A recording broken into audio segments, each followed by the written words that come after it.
This is Vader Reviews. We are honored that you would join us.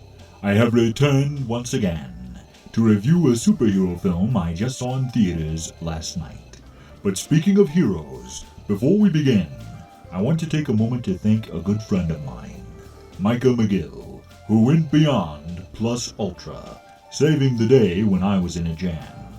You're my hero, buddy, and I know you're not looking for congratulations, but I wanted to thank you publicly for your help.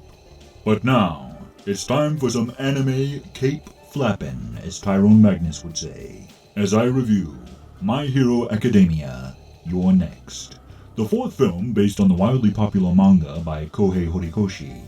And if you're unfamiliar with the series, it basically follows a group of students enrolled in a school for superheroes.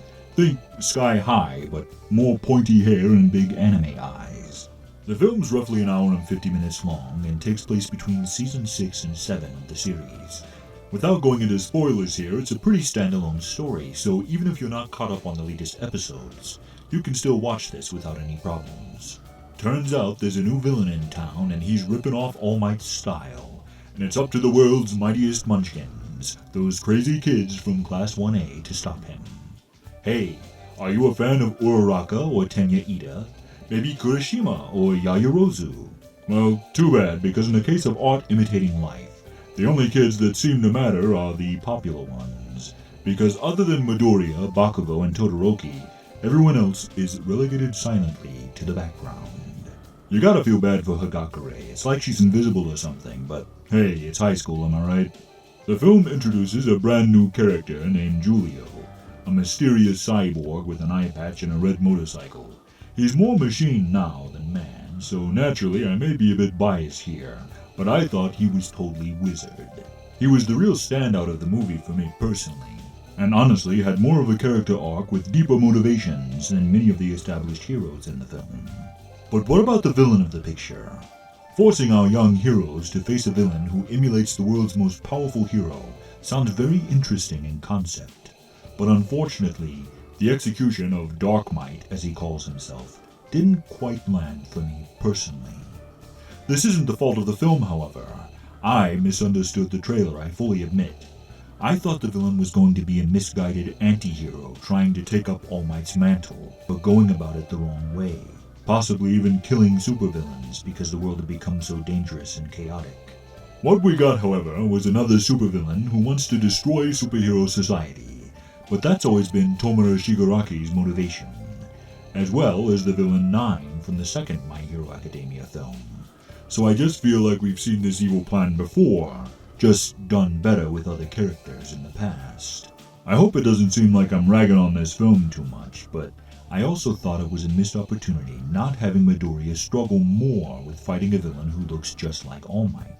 It would have been an interesting internal conflict for Midoriya if he almost didn't want to fight Darkmight at all, because it felt like he was hurting his greatest hero. This hesitation, combined with also wishing to stop the villain for going against everything All Might stands for, could have added a bit of emotional complexity to their fight. But speaking of that final battle, this is where the animation truly shines in this movie, because seeing Midoriya, Bakugo, and Todoroki using all of their superpowers during this finale is totally wizard, and I can guarantee any fans of the series are going to love that part. In the end, I had a good time with this film, and I honestly think I'll enjoy it more on a second viewing. The voice cast all do a stellar job, the animation is truly impressive, and due to the creative use of superpowers, the action set pieces deliver the spectacle My Hero Academia fans are looking for.